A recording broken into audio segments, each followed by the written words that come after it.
सिपहिया देर से आवे, सैया सिपहिया देर से आवे, दिन भर अखियाँ नींद चुन्हावे, असरे में हो जाला भोर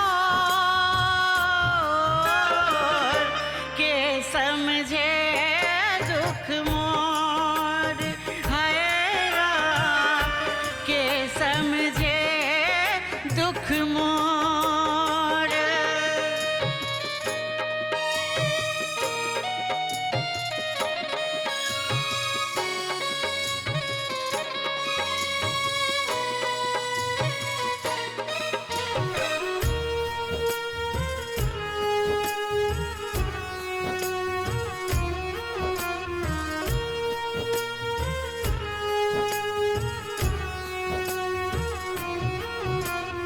दिन भर काम करी रामा, रतिया भर देखी रास्ता, चूल्हा चौका बाल बुतरुआ हालत रहेला खस्ता।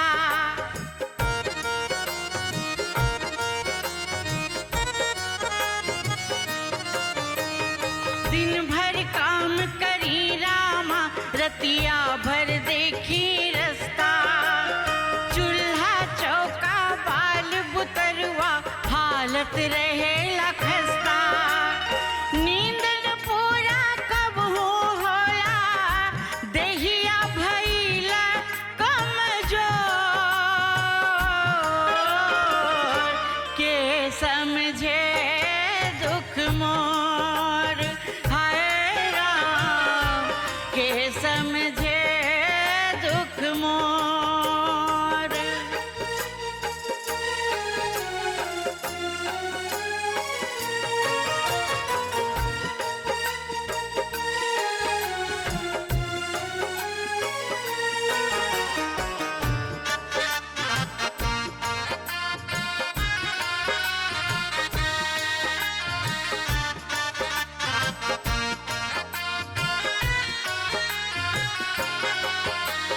घर आवे तब हूँ ना बोले, कब हूँ मीठी बोली, बात बात में पिया सिपहिया ताने बंदूक गोली।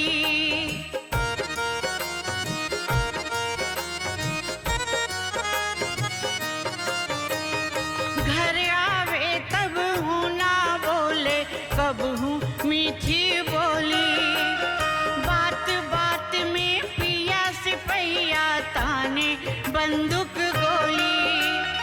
थर थर कांपे डर से रामा, कोनो चले नहीं जोर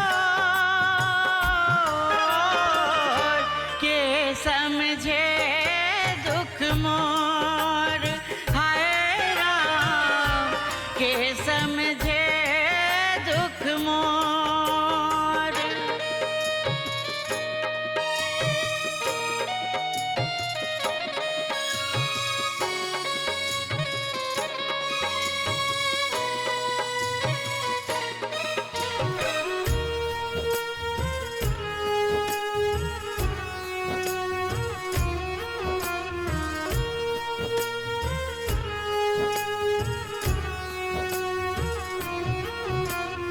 भाग दशहरा तीज दिवाली कभी न छुट्टी इनके, सज धज के का करी हो रामा, रोई अपना दिन के।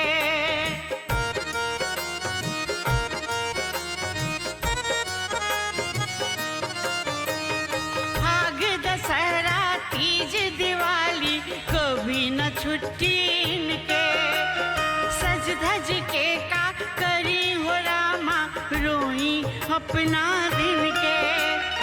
मधुर मिलन के सपन अधूरा, हाय रे करम कठोर के समझे दुख मोर।